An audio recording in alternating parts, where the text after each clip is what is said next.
Une réalité très capitale qui dirige la destinée des familles. Une réalité capitale qui te définit ou bien qui fait à ce que tu sois quelqu'un sans identité et que tu vis dans une forte instabilité. Hier, j'étais en train de faire comprendre que le destin, l'identité et le destin sont deux choses qui conduisent l'homme sur la terre. Chaque enfant se pose toujours la question, qui suis-je? Et puis il se pose la question, qu'est-ce que je suis censé faire?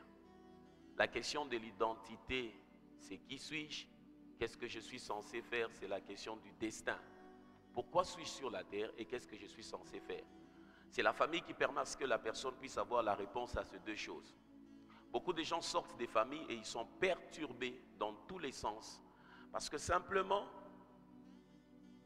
eux-mêmes n'ont pas reçu cette identité, les parents n'ont pas reçu cette identité et c'est une chaîne d'instabilité qui est en train de se perpétrer.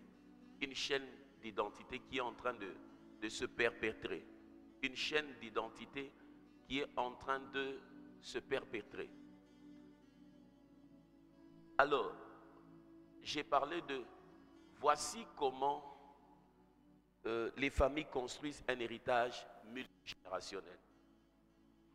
Il y a trois choses et nous serons en train de développer et creuser sur ces trois choses pour que vous puissiez comprendre. Beaucoup de chrétiens vivent une crise d'identité parce que leurs familles ont connu des attaques du monde des ténèbres qui ont déstabilisé la vie des parents, qui ont déstabilisé la vie des mamans. Et ils ont tendance à croire qu'ils sont obligés de répéter les erreurs ou les échecs de leurs parents. L'héritage familial se bâtit sur trois choses. L'héritage multigénérationnel, voulais-je dire, se bâtit sur trois choses. La première des choses, il faut comprendre le dessein de Dieu pour la famille. Qu'est-ce que Dieu poursuit avec la famille? Deuxièmement, il faut définir une identité familiale à travers une vision et une mission des valeurs partagées. Une identité familiale. Les gens fréquentent des églises, mais peu de familles ne peuvent pas dire notre identité familiale, c'est celle-ci, parce que déjà ils ne comprennent pas eux-mêmes c'est quoi l'identité familiale. Et troisièmement, façonner une culture familiale de fête et de générosité. Ce sont trois axes très capitaux. Je relis le psaume 78, à partir du verset 4, la Bible dit, le verset 3 d'abord dit, ce que nous avons entendu, ce que nous savons, ce que nos pères nous ont raconté. Donc c'est venu d'en haut, nous aussi on a entendu, on nous a raconté. Qu'est-ce que nous allons en faire? Le verset 4 dit, nous ne le cacherons point à leurs enfants. Nous dirons à la génération future les louanges de l'Éternel, sa puissance et ses prodiges qu'il a opérés. Il a établi un témoignage en Jacob et il a mis une loi en Israël et il a ordonné à nos pères de l'enseigner à leurs enfants pour qu'elle fût connue de la génération future, des enfants qui naîtraient et que devenus grands, ils en parlassent à leurs enfants, afin qu'ils missent en Dieu leur confiance, qu'ils n'oubliassent pas les œuvres de Dieu et qu'ils observassent ses commandements. Ces trois conséquences sont très capitales dans la marche de la vie de chaque personne. Déjà, j'ai fait comprendre hier que ce passage montre un impact sur 5 générations. Ta vie telle qu'elle est là, elle s'étend sur 5 générations. Les enfants, des enfants, des enfants, des enfants, des enfants, tel que tu es là.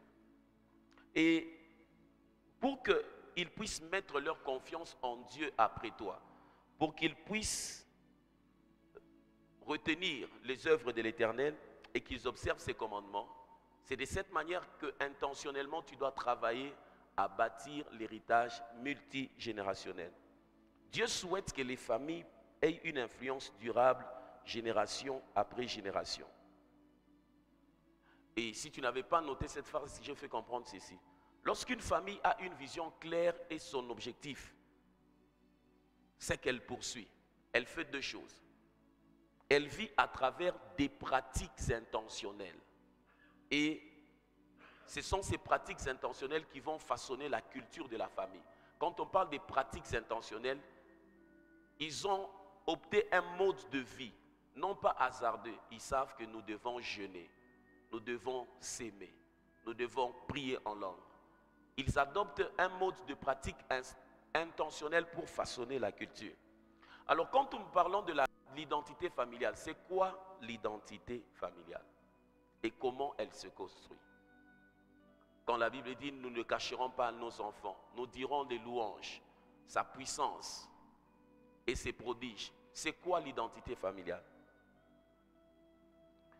Si je lis avec vous Genèse 49, le verset 1er, c'est un père qui comprend son rôle dans la vie des enfants. Jacob dit ici dans Genèse 49, il dit, Jacob appela ses fils et dit, assemblez-vous et je vous annoncerai ce qui arrivera dans la suite de temps. Rassemblez-vous, écoutez, fils de Jacob. Écoutez Israël, votre père. Ce que vous devez comprendre, c'est ceci. Avant que nos enfants soient prêts pour l'identité familiale, ils se tournent vers leurs parents pour avoir l'identité. La manière dont le parent définit un enfant a de l'impact soit positif ou négatif sur toute sa vie. Quand un enfant, son père lui dit chaque fois que cette définition va affecter le cours de sa vie. Les enfants se tournent d'abord vers les parents pour connaître leur identité. Ainsi, il y a 3 composantes qui font en sorte qu'on puisse bâtir l'identité familiale. La première, ce sont les valeurs familiales, les valeurs. Qu'est-ce qui est important pour votre famille? Quand vous regardez Abraham, Isaac, Jacob, vous allez voir que Abraham a bâti des autels à Dieu. En swahili, on dit quoi? Zabao. Il a bâti des autels à Dieu. Isaac a fait cela. Jacob a fait cela. Les actes que tu as vus se répéter dans la vie d'Abraham, tu les as lus dans la vie d'Isaac, tu les as lus dans la vie de Jacob. Plus grave, c'est allé même au-delà de leur génération. L'identité familiale se bâtit d'abord par 1. Les valeurs familiales. Il faut définir qu'est-ce qui est important pour vous. Qu'est-ce qui est important pour vous? Deuxièmement, les traditions familiales. Quand vous n'avez pas d'identité, vous n'avez pas d'autorité, vous n'avez pas le droit de prospérer et vous êtes instable. Le manque d'identité engendre l'instabilité. Le manque d'identité vous enlève l'autorité. Le manque d'identité vous enlève le droit de prospérer. Dans la vie, vous n'allez jamais vous élever au-delà de comment vous vous êtes défini. Ayez l'habitude de faire l'histoire des familles qui ont un nom. Samsung, Rockefeller, Mercedes. Regardez comment est-ce qu'ils ont défini leur identité. Les pentecôtistes. Les valeurs familiales, c'est la première des choses. Deuxièmement, les traditions familiales. Et troisièmement, les histoires de famille. Valeurs, traditions, histoire. Tu sors d'une famille qui a des valeurs. Tu sors d'une famille qui a des traditions. Et tu sors d'une famille qui a des histoires. Ces 3 choses sont ce qui font à ce qu'on puisse parler de l'identité familiale. L'identité familiale, c'est quoi? C'est l'ensemble des valeurs, des traditions et des histoires d'une famille. Papa, quand tu échoues, sache que dans le capital de l'histoire qui va définir votre famille, on risque d'avoir une mauvaise image de la vie au travers des échecs que tu as. Chacune de ces composantes, c'est un héritage transmis de génération en génération. Et maintenant, quand vous êtes en train maintenant de travailler pour les valeurs, la tradition et les histoires de famille, la première des choses, c'est que les parents doivent décider ce qu'ils veulent transmettre. Ils doivent décider qu'est-ce que nous voulons transmettre. Il y a des parents qui ont fait longtemps dans les églises pentecôtistes. Ils ne prient pas en langue. Ces enfants-ci ne prient pas en langue. Et lui-même, quand il parle du parler en langue à la maison, il parle avec beaucoup de mépris. Parce que ce n'est pas une valeur qu'il a décidé de transmettre. Il y en a qui, lorsqu'ils parlent de la richesse ou bien de l'État, les enfants qui sortent dans une famille où les parents avaient l'habitude de mépriser les hommes politiques, les chefs de l'État, sortent aussi avec ce mépris-là. Et ce sont des gens qui n'ont aucun respect pour l'État.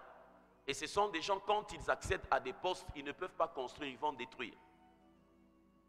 Au travers de la manière dont tu parles, les choses qui te caractérisent, je sais lire les valeurs de votre famille, les traditions et puis l'histoire de votre famille.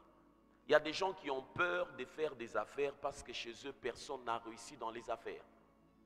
Les parents, doivent décider ce qu'ils veulent transmettre. Ça, c'est le processus maintenant. Deuxièmement, les enfants doivent recevoir les éléments d'identité choisis par les parents.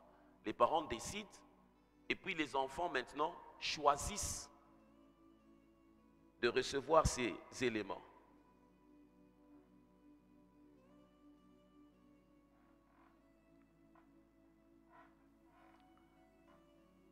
Et puis maintenant,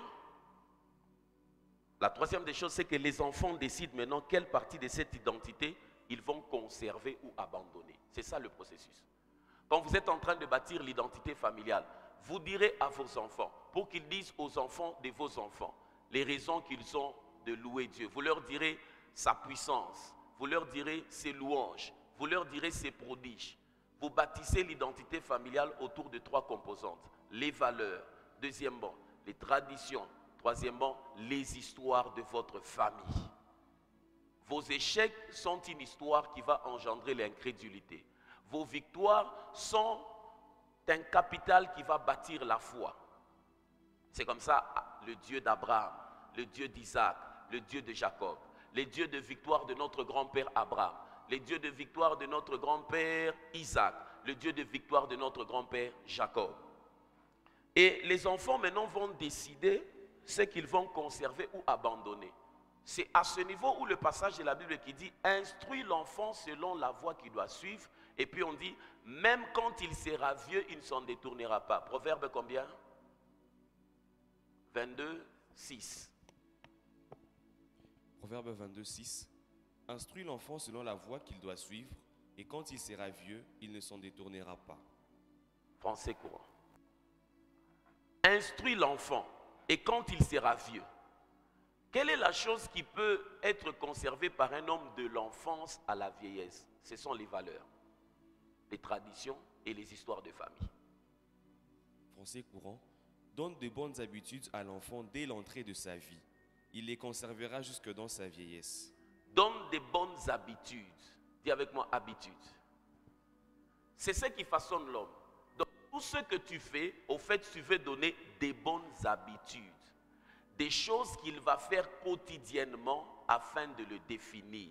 Quand tu lui dis prie, ferme les yeux. Quand il est enfant, il va continuer à fermer les yeux. Quand tu lui dis jeûne, quand tu lui dis donne aux pauvres, donne à l'enfant des bonnes habitudes. Ces habitudes vont constituer des valeurs, des traditions et les histoires de famille derrière ces habitudes. Qu'est-ce que la prière a rapporté dans votre vie? Qu'est-ce que l'habitude de la prière a rapporté dans votre vie? Maintenant, ce qu'il faut comprendre, c'est que vous décidez des valeurs. Dans le processus de transmission des valeurs, souvent vous maîtrisez la première partie. Vous décidez des valeurs que vous allez transmettre. Il y a un problème qui se pose souvent dans la deuxième partie au niveau de la réception des valeurs chez les enfants et ce que les enfants décident de conserver ou abandonner. C'est à ce niveau où les parents doivent comprendre ce que Deutéronome 6 à 7 dit. Parce que pour transmettre les valeurs, il faut beaucoup de répétitions. Beaucoup de répétitions. Une habitude n'entre pas dans la vie de quelqu'un simplement. Lorsque tu veux que ton enfant commence à lire la Bible, il faudra beaucoup de répétitions. Lorsque tu veux que ton enfant commence à jeûner, les habitudes n'entrent pas facilement. Mais les habitudes vont aider à ce que vous puissiez sauvegarder les valeurs, les traditions, l'identité familiale. Il y a des gens aujourd'hui, quand tu les croises dans la société, tu sens que c'est quelqu'un qui est sorti d'une famille qui ne s'est pas définie. Il fait tout, n'importe comment et avec qui. C'est un opportuniste. Les gens qui sont opportunistes sont des gens qui ne se sont pas définis. Quand tu le rencontres dans la société, il est dans tout parce qu'il n'a pas de caractère qui a été défini. Et les valeurs demandent de la répétition. Elle m'a dit répétition. Et le passage qui montre qu'il faut répéter ces choses aux enfants, c'est Deutéronome 6, le verset 6 à 7. Et ces commandements que je te donne aujourd'hui seront dans ton cœur. Tu les inculqueras à tes enfants et tu en parleras quand tu seras dans ta maison, quand tu iras en voyage, quand tu te coucheras et quand tu te lèveras. Prends-moi dans français courant. On dit d'abord que ces commandements seront dans ton cœur. Retenez toujours avec moi, ce que tu n'incarnes pas, tu ne sauras pas le transmettre. Jamais. Si toi-même tu ne pries pas, tes enfants ne prieront pas. Si toi-même tu ne lis pas la Bible, tes enfants ne liront pas. Si toi-même tu n'es pas un sémeur, la Bible dit ces commandements seront où? Dans ton cœur. C'est-à-dire tu dois incarner les valeurs que tu veux transmettre. Français courant. Les commandements que je te communique aujourd'hui demeureront gravés dans ton cœur. Gravés dans ton cœur. Tu les enseigneras à tes enfants. Tu en parleras quand tu seras assis chez toi ou quand tu marcheras le long d'une route, quand tu te coucheras ou quand tu te lèveras. Deux choses. Ils seront gravés dans ton cœur. Papa, maman, frères et sœurs, incarnez les valeurs que vous voulez transmettre. Et puis la Bible dit, tu les enseigneras. C'est-à-dire, tu dois maintenant expliquer et non imposer. C'est l'explication qui permet l'adhésion. C'est l'explication qui permet l'adhésion. Quand vous demandez à quelqu'un de faire quelque chose, je posais la question à mes enfants, lis la Bible, puis je lui ai posé finalement la question, pourquoi on lit la Bible? Il a cherché, mais son frère, l'autre, a répondu, c'est pour fortifier notre âme intérieure. J'ai dit, ok. L'explication, tu graveras dans ton cœur et puis tu enseigneras. Et puis maintenant on explique, tu enseigneras comment? Tu en parleras quand tu seras assis chez toi. Chez toi à la maison. Ou quand tu marcheras le long d'une route. En train de vous promener. Quand tu te coucheras ou quand tu te lèveras. C'est-à-dire, votre mode de vie doit être une école des valeurs. Votre mode de vie doit être une école des valeurs. J'ai déjà trouvé des gens avec qui on priait, mais j'entre chez lui comme ça, je trouve en train de prendre la bière. Bon, je me pose la question, il pense que son enfant ne va pas prendre la bière. Il finira par prendre la bière parce qu'il va se dire, on peut aller à l'église et rentrer à la maison prendre la bière. Et il va développer ce mode de vie d'un pied dedans, d'un pied dehors. Vous êtes avec moi? Quand on parle de l'identité familiale là, l'identité familiale qui est l'ensemble des valeurs, traditions et l'histoire des familles, ce que nous essayons vraiment de transmettre, si on dit en résumé, qu'est-ce que nous essayons de transmettre? Valeurs, traditions, histoire de famille. Ce que nous essayons de transmettre réellement, c'est une relation personnelle avec Dieu. C'est ça en fait. Ce que vous vous battez pour transmettre, c'est que les enfants puissent développer une relation personnelle avec Dieu.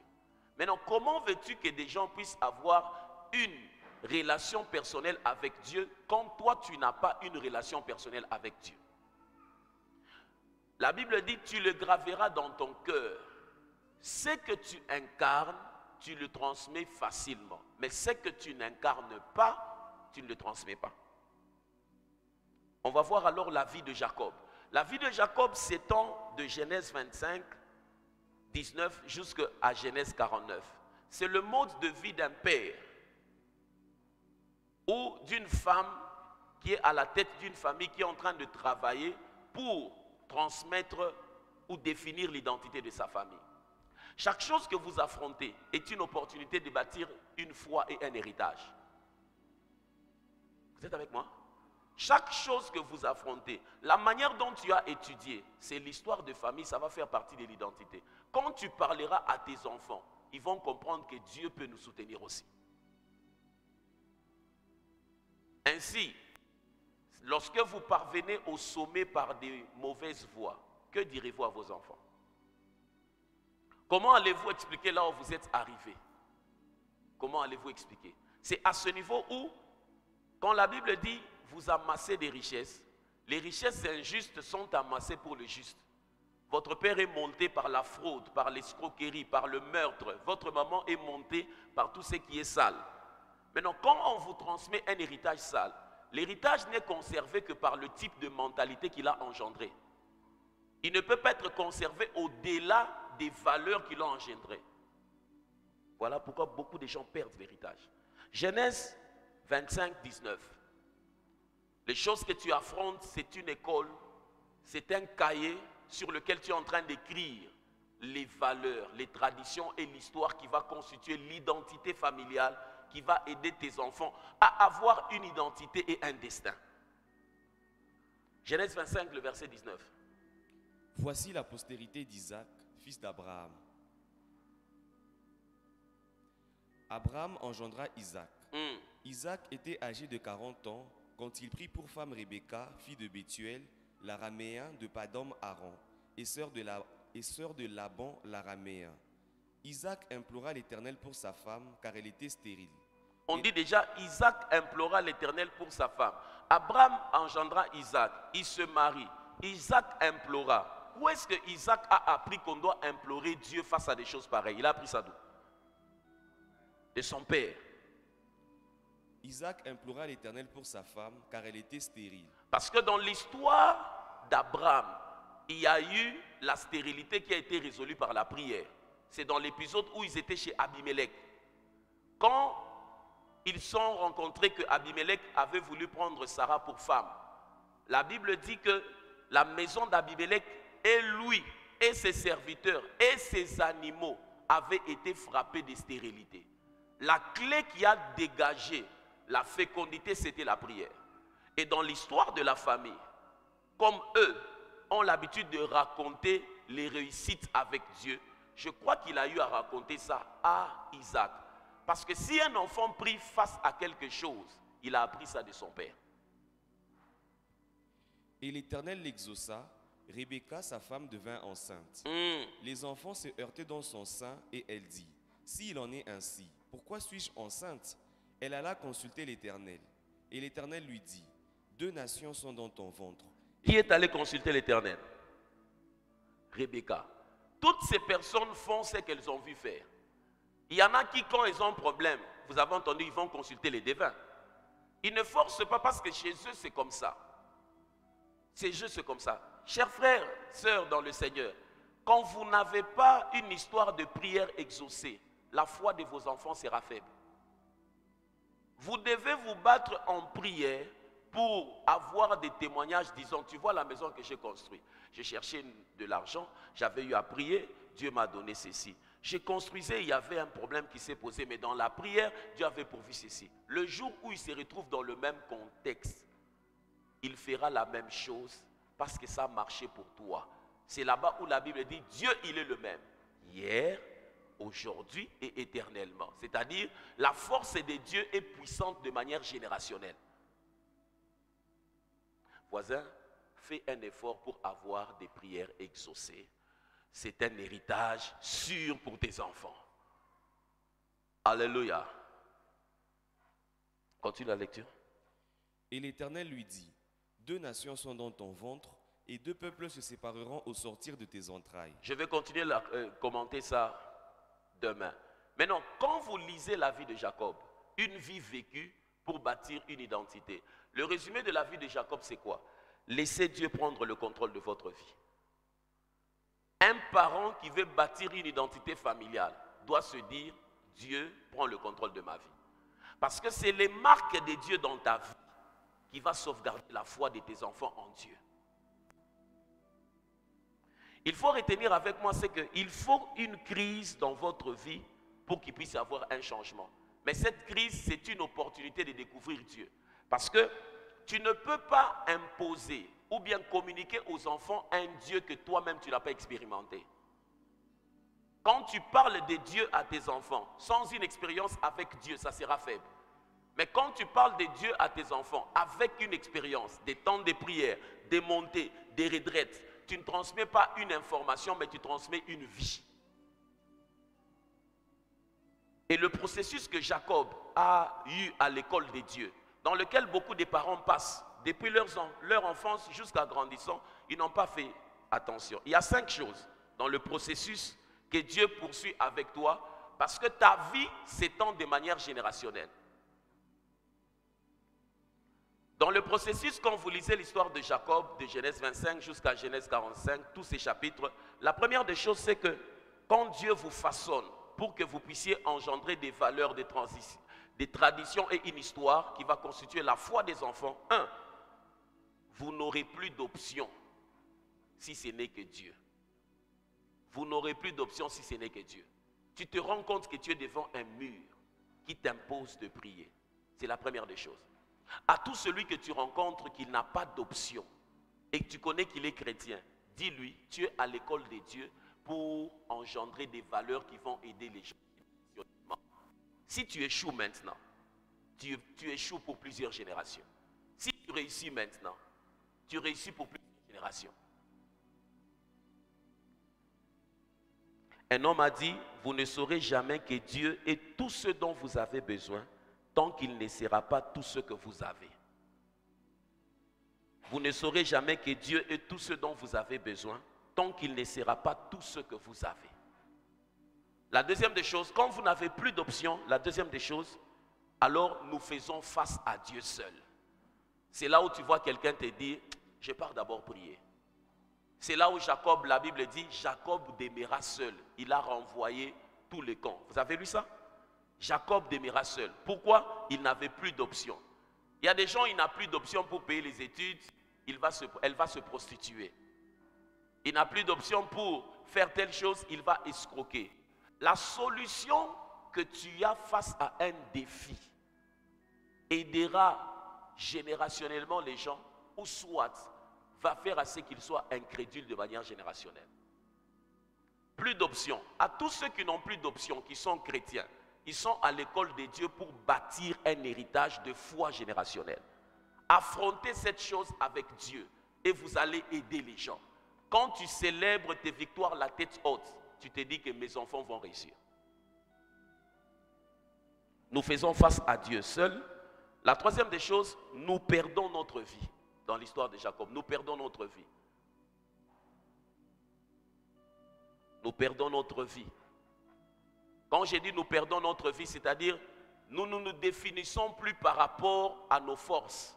Nous nous définissons par rapport à ce que Dieu a fait pour nous, avec nous et par nous. Un, on n'a plus d'options. Deuxièmement, nous faisons face à Dieu seul à seul. La Bible dit, quelqu'un parmi vous est-il dans la souffrance, qu'il fasse quoi? Qu'il prie. C'est l'option des hommes qui n'ont plus d'option. Mais maintenant, quand tu comprends que ça va s'étendre générationnellement, tu le fais conséquemment.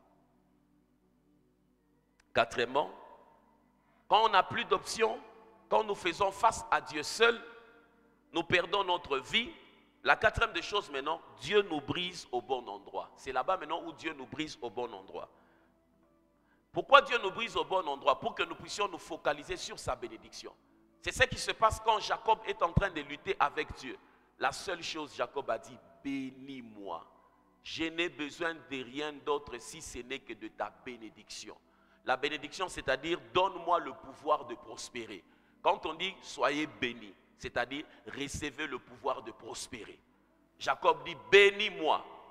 Dieu nous brise au bon endroit pour nous permettre de nous focaliser sur sa bénédiction, sur lui seul comme la source. Et la cinquième des choses maintenant, c'est là-bas maintenant où nous nous trouvons finalement, c'est-à-dire nous avons une identité. C'est là-bas maintenant où un papa, une maman qui est passé par ce processus. Un, nous n'avons plus d'option.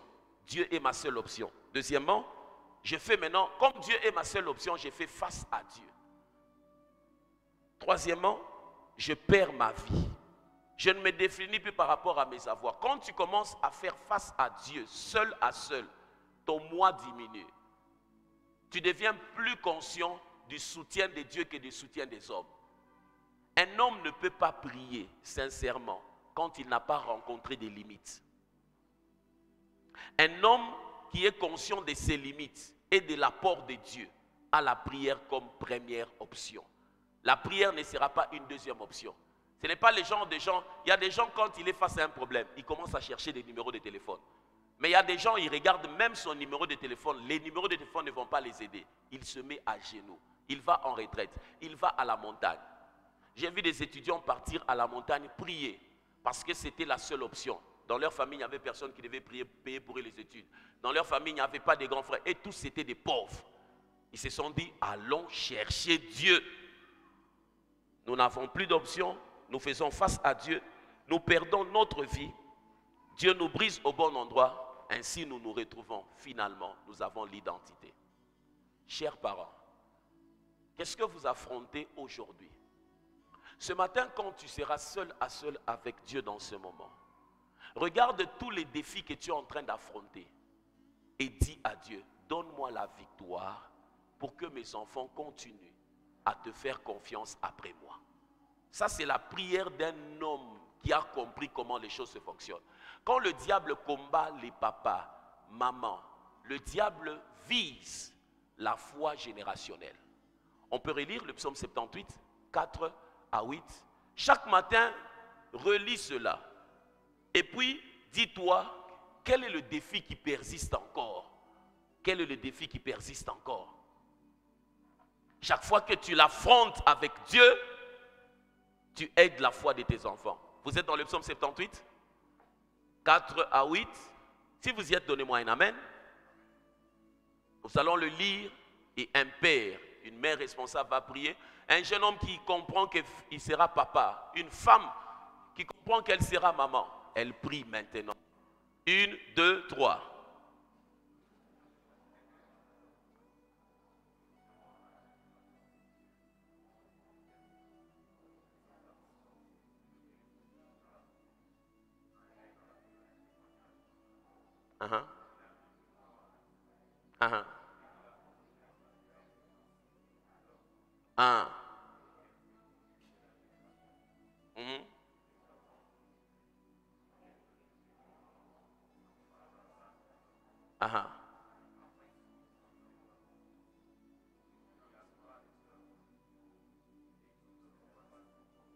Ces trois choses-là, réponds-moi ça, afin mettre en Dieu la confiance, qu'ils n'oublient pas les œuvres de Dieu et qu'ils observent ses commandements. C'est le choix que tu as quand tu pries. Dis à Dieu, donne solution à tel problème pour que après moi, mes enfants continuent à te faire confiance. Qu'ils n'oublient pas tes œuvres. Tu sais pourquoi est-ce qu'un juif croit au miracle? Parce que au temps d'Abraham, il y a eu miracle. Au temps d'Isaac, il y a eu miracle. Au temps de Jacob, il y a eu miracle. Quand ils ferment les yeux, pour eux, la définition, le Dieu de nos parents, c'est un Dieu de miracle. C'est comme ça que Gédéon a dit, où sont les prodiges que nos pères nous ont racontés? Inashimama, à notre tour, Dieu a-t-il changé? Et Dieu était obligé de revenir dans la génération de Gédéon pour faire comme il a l'habitude de faire. Vous êtes avec moi? Et tu comprends ce matin que tu as la responsabilité de chercher Dieu jusqu'à ce que tu puisses avoir la victoire dans le défi que tu as. Ce matin, quand tu fermes les yeux quelques minutes, parcours un peu ta vie, quels sont les défis que tu affrontes? Quelle est la chose qui est comme une barrière sur laquelle tu dois prier pour dire à Dieu, j'élève ma voix ce matin. Donne-moi la victoire dans ce domaine pour que mes enfants continuent à te faire confiance. Pour qu'ils marchent dans tes commandements, qu'ils n'oublient pas tes œuvres. Prions au nom de Jésus. Let us pray. Oh yes.